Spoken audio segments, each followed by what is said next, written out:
ठाकरेंच्या 6 खासदारांनी शिंदेंच्या शिवसेनेमध्ये प्रवेश केल्यानंतर उपमुख्यमंत्री शिंदे दिल्ली दौऱ्यासाठी आता रवाना झालेत। काही दिवसांपूर्वी पवारांसोबत शिंदेंची बैठक देखील झाली होती। त्यानंतर आज शिंदे शहांना भेटतायत, त्यामुळे देखील चर्चा आहे। दुसरीकडे केंद्रीय मंत्रिमंडळ विस्ताराच्या चर्चा असल्यामुळे शिंदेंच्या दौऱ्याचं महत्त्व आणखी वाढलंय। तर आता खासदार यांच्यानंतर आता ठाकरेंचे नगरसेवक सुद्धा शिंदेंच्या संपर्कात आहेत, अशाही चर्चा आहे। या सगळ्या घडामोडींच्या पार्श्वभूमीवर शिंदेंचा दिल्ली दौरा चर्चेचा विषय आहे।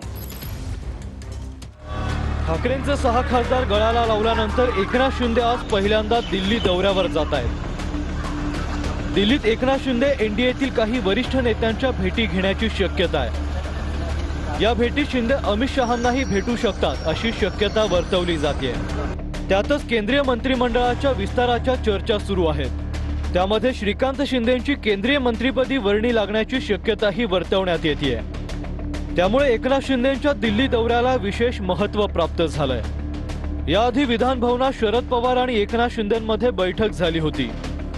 शरद पवार आपल्या दालनात आल्याचं कळता शिंदे कॅबिनेट बैठक सोडून शरद पवारांच्या भेटीला गेले होते।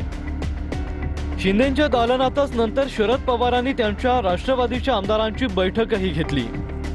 आता शरद पवारांच्या 10 पैकी 9 आमदारांनी एनडीए सोबत जाण्याची इच्छा व्यक्त केल्यानं पवारांची राष्ट्रवादी एनडीए सोबत जाण्याच्या हालचाली वाढल्याची माहिती आता सूत्रांनी दिली आहे। त्यामुळे एकनाथ शिंदे काही महत्त्वाचा निरोप घेऊन दिल्लीला जात आहेत का, असा प्रश्न उपस्थित होतोय।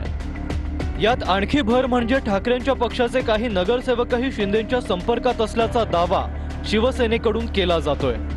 त्यामुळे दिल्ली दौऱ्यात शिंदेंच्या कुणाकुणासोबत बैठका होणार हे पाहणं आता सध्या महत्त्वाचं ठरणार आहे।